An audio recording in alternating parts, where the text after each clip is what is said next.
everybody. I'm Harlan with Celebrity Encounters Podcast, and today... This is Alan. And who are we having today on our Celebrity Encounters Podcast? We have an amazing guest. If you don't know Kevin Lepine, you need to know Kevin. But Kevin's here. We're going to talk about Kevin's experience because he is a unique character here in Las Vegas. And so we will talk to that in a second. But he's got a celebrity encounter about who, Kevin?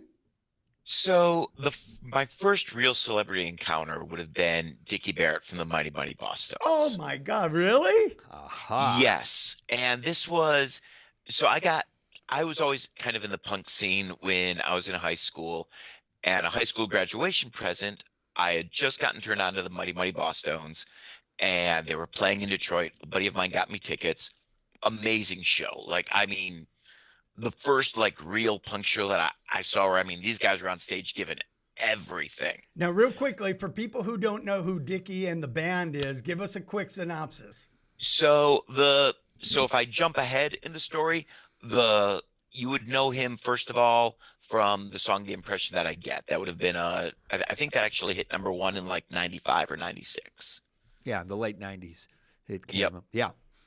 Yeah, their big song was "The Impression That I Get." They were also in the movie Clueless and a whole bunch of other things. But you'll also know Dicky from something else, but I'll wait on that moment. Okay, so hold on a second. So, Alan, do you know who he's talking about? Yeah. Get out. It was interesting because he had a very raspy voice, and that's what he was known for. Okay. So, and he was the front man for the band. Okay. So, and where did you meet him? So now we fast forward a year. I've been performing. I was doing magic.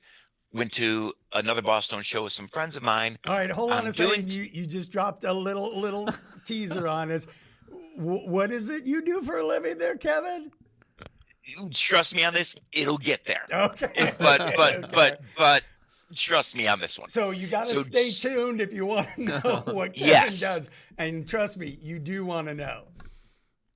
So in my background, I started off as a performer in Detroit doing all kinds of different things, including magic. I'm doing some magic for some friends. A guy over at the soundboard sees me doing it, flags me over. It happened to be Dicky. Oh, wow. Why? Why did he flag you over? Because he saw me doing magic tricks. He was curious as to what it was. And we just hung out. Just like that. That's pretty cool. Just like that. And that's very cool. And then what was weird, though, was so the progression of my career, Harlan knows me for my hypnosis show that I have here in town. I have the show Hypnosis Unleashed. Okay, I'm going to do a quick commercial for you. Yes. If you've never seen a hypnosis show and you're skeptical, because I was skeptical, I went to Kevin's show. He invited me. It was very kind of him. And I brought a friend with me. She's a lawyer. She's a control freak. There's no way in the world this woman believes in hypnosis. But she went along with me. And it was and then Kevin, during the show, like most hypnotists, asked for people from the audience to, if you want to participate, that kind of stuff. So, of course, I was like, come on, you got to do it. You got to do it. And she's like, all right, I'll do it. Unbelievably, she was hypnotized. She did Kevin had her do things, PG, but she did them. She did them. And I was like, holy moly, this is legit. Now, Kevin, is it true that the more educated the person, the faster you can get them under? So jokingly, I'll occasionally say the smarter you are, the easier you are to hypnotize. So if I can't hypnotize you, you're dumb. But I'm hypnotized proof. Yeah, my dumbness comes into play for once. But one of the main truths of it isn't really intelligence based. It's focused based. Okay. If you're able to focus on what I'm saying, you'll get there really quickly. And I think a lot of times we confuse focus and intelligence. Okay. Anybody can be hypnotized. If you've ever fallen asleep, you've gone through the state of hypnosis. Wow, I hypnotize myself every night then. Yeah, you do. Yeah, you really do. Every night when you go to sleep and every morning when you wake up. That's why people sleepwalk, right? Yes. See? Wait, that's hypnosis? It's part of something called hypnagogic. What it means is you're in that state between asleep and awake where you're focused on an idea and your body starts to react to that idea. Cool, huh? Yeah, that's Isn't that super cool? I had no idea. Yep. Did you guys know about that? I didn't know about that. So, wow. Okay. See, you learn something new every day on Celebrity Encounters podcast, right? And that's a rare one for our show. So, yes, thank you, Kevin. Okay, so No worries. continue. So now as my career is progressing though, so bands, comics, variety performers, the college circuit is big for all of that. He was also one of the few people I could call up and go, hey, you know, man, I'm getting into colleges. I'm doing this. What advice do you have? And he could go, oh, you want to know about these books? You want to know about this stuff? So, I mean, it became this friendship, but also, you know, for me being as young as I was, to see somebody who was up there doing things on that level, it was inspiring for me to have somebody who believed that I could do it, who was at that level. That's awesome. That's really for And- somebody of that magnitude Absolutely. to take you under his wing, more or less. And then he kind of helped me get on Lollapalooza 95 in Detroit. I was headlining the third stage, Wow. and he actually brought a couple of friends over, and I had no idea who these guys were. They were just two really, really cool guys, and we're all hanging out, just chilling. Somebody comes by, taps these two guys on the shoulder, they leave. Dicky's got to go places. I walked by the main stage and I realized, oh my God, that was Cypress Hill. I had no clue. Oh, jeez. But I also saw Dicky do something at Lollapalooza that really inspired me. Oh, my hometown. Yep. Here we go. So I'm from Chicago, Here we and go. Okay. Lollapalooza is the Yes. music venue. Yep. But this was when it was still touring. So 95, it's in Detroit Okay. for that weekend. So we're over at the second stage. It's raining a little bit. What always made me laugh was there were two girls standing a couple of feet in front of us talking about the cute singer from the Bosstones, but it's raining. He's got a poncho on, like they can't see him. The band's set ends on the second stage. And Dicky looks at me and goes, time to get to work. I just kind of gave him a weird look. He takes off the poncho, messes up his hair, throws on the sunglasses. He's Dicky Barrett. Wow. He And just for the switch next it. 2 hours, he sat out there talking with people, signing autographs, taking pictures, just being really, really genuine. I went, oh, that's what I want to be. And now we hit the fast forward button. Hold on. Before we go to Yep. the fast forward button, I want to go back Yeah. to the original meeting that you had with him. So Mhm. you were doing magic. He came over and introduced himself. What was the conversation like? And did So you know he's- who you were so- talking to? Not exactly at first. So at first was I'm doing magic for friends. This guy goes, whoa, what was that? Because one of the effects I had on me was I opened up my wallet and flames would come out.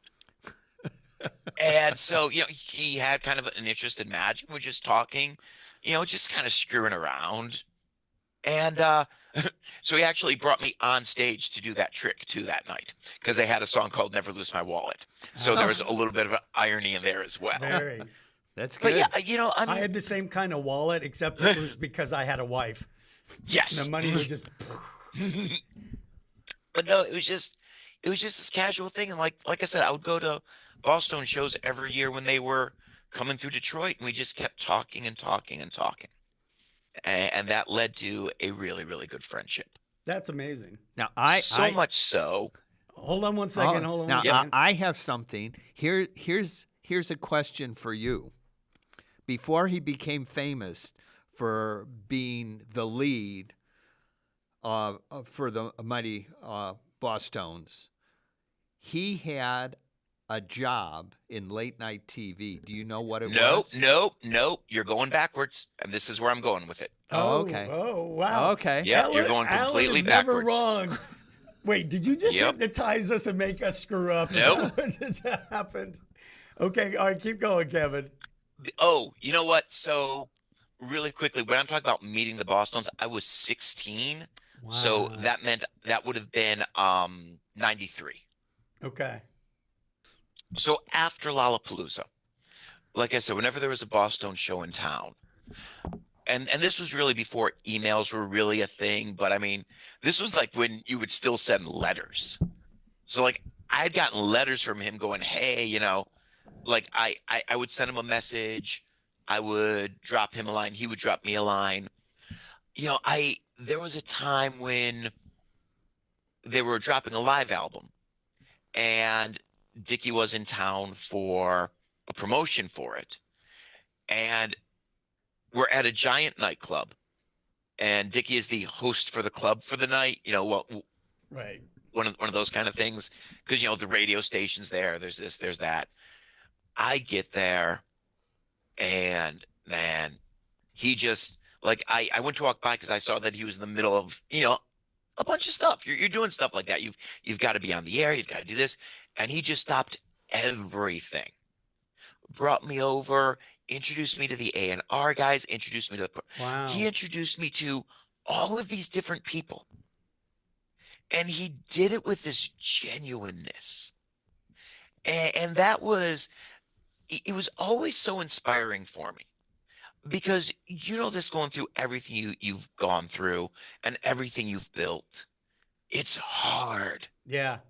You've got to believe in yourself when the entire world tells you, have you considered becoming a regional manager at McDonald's? Because that would be a much what smarter Alan career keeps path. saying to me every time we record. Yeah, he'd be a real good it's- manager Yeah. at McDonald's. It's- Yes. It's I so do like the hard. McNugget. It is so hard to keep that upbeat attitude, to keep pushing forward.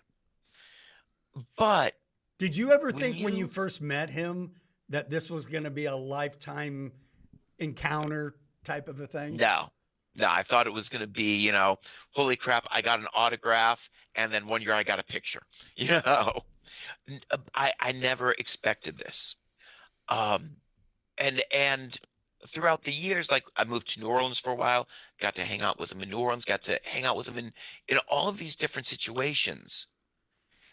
But if you ever saw one of their shows, it was 8 people in that band. And they were up there every night, giving it their all. At some point I've met most of the guys in the band, but they never hung out backstage. Oh, interesting. They were always in the audience. They were always meeting fans, talking with people. They never wanted fans. They wanted friends. Oh, interesting. Wow, that's If really you- different, especially that music genre too. Yeah. If you wanted to have an experience with one of those guys, they were findable. And it was so inspiring for what I do because it showed me really, how do you interact with people? How do you want to be perceived? That's And a good watching question. them on Alan, how do you stage- want to be Yeah. perceived? Yeah, that's a very good question. Well, because it's so easy to go, well, you know what? I'm the star. I'm backstage. I'm here for 75 minutes. I get in, I get out, and I'm this person of mystery that you'll never meet. That's how You I know, like to or- roll, Kevin. I'm sorry. Yeah. But I mean, like, there's all these different ways of doing it. To be honest, I'll do a quick name drop. In a lot of ways, Dicky's way of meeting people was a lot of the same ways of the Amazing Jonathan. Okay, so Okay. real briefly, tell us our audience, who is Amazing Jonathan? Because I The happen to Amazing know. Jonathan was a magician from Detroit. So let's move on. No, the more television appearances than any other magician ever. Long running show here in Vegas. He was the Freddy Krueger of magic. He happened to come from my hometown, but I actually didn't know him until Vegas. But I did get to meet him a couple of times before I moved out. Like I would go and see his show when he was at the Comedy Castle and stuff. But once Jonathan, again, the Amazing Jonathan's not around anymore, but I highly recommend if you get a chance on YouTube, Google him and watch some of his clips. Very funny. He was very funny. probably one of the most amazing magicians you've never heard of, type of thing. And once you watch one of his videos, you'll be like, wow, how did I never hear of this guy? Well, because he had most of his TV appearances in the 90s and early 2000s. Right. And I mean, he was way more known for the comedy aspect of it, but he was another one of those guys who would always take a couple of minutes with people. Yeah. And it's so cool as a performer coming up, because you hear all of these stories about, oh, well, these headliners are jerks. This person's that, you're this low in the ground, bow your head. But most of the people who have been really successful really have a genuineness to them. See, that's why They Alan want has to been meet so people. successful and I have not. I'm a dick and everyone loves Alan. So I've got to tell you, Kevin, I'm a seasonal employee for F1 here in Vegas. Okay. And I was working the paddock this year. The celebrity paddock. Right, with all the celebrities. And I was able to meet and talk to Cynthia Erivo. Amongst like 8 others. Yes, but Yeah. I have to tell you, she stood out because she was so nice and so kind. She wanted to know about me. She was asking where I was from, how I enjoyed working there. Unlike Jay-Z, who was a real, didn't even say hello with his big entourage that came through, and we had to get him to his private suite with Beyonce. So, But on the flip side of the coin, I love him so much. So, but you know what? When you talk about these people who are that genuine, though, so the Bosstones had one major hit, right? right. yeah. Now, as a fan, I can tell you they had some other minor hits, but really they had one major hit. And they still toured for years and years and years and years after, because people liked them. They liked the experience. They were one of the ones who taught me, if you're genuine and people want to come back, you'll always have that career. Versus so many people that we could talk about who all of a sudden they stumbled, and because of the person that they were, that stumble took them all the way down, and they were never able to do it again. Right. And that's true with celebrities. You find out the ones like Tom Hanks. Everybody says Tom Hanks is a wonderful person. He's wonderful to work with. And they are successful because they're people persons. The ones that are standoffish and that I'm a star, they never get the variety and they don't have the longevity of someone like a Tom Hanks, who's been around for a long time. Though the ridiculous story that I love is Def Leppard. Why? What happened? Their A&R people just love them.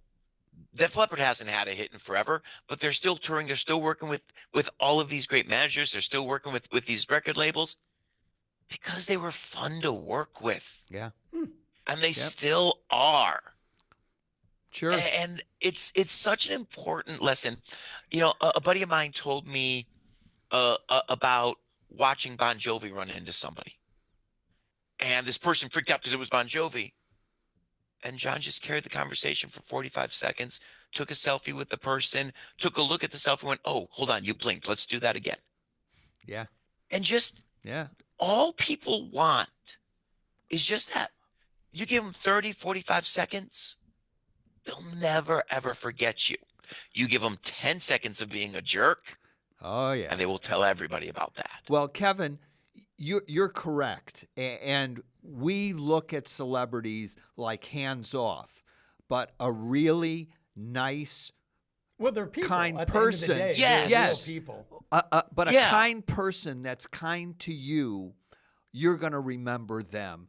And that leaves an impression. When somebody's a jerk, you don't want to have anything to do with them. So But- if you Do ever you- come and do visit you us, re- hold do on you, one second, Kevin. So if anybody wants to come to Las Vegas at Sun City Anthem TV studio and meet Alan, He'd love to talk to you. Don't talk to me. Oh, but I'll talk to you. Yeah, he'll talk to you. Trust whatever me. you want to talk about, we'll talk about. But Do you remember the movie Hoffa? yes.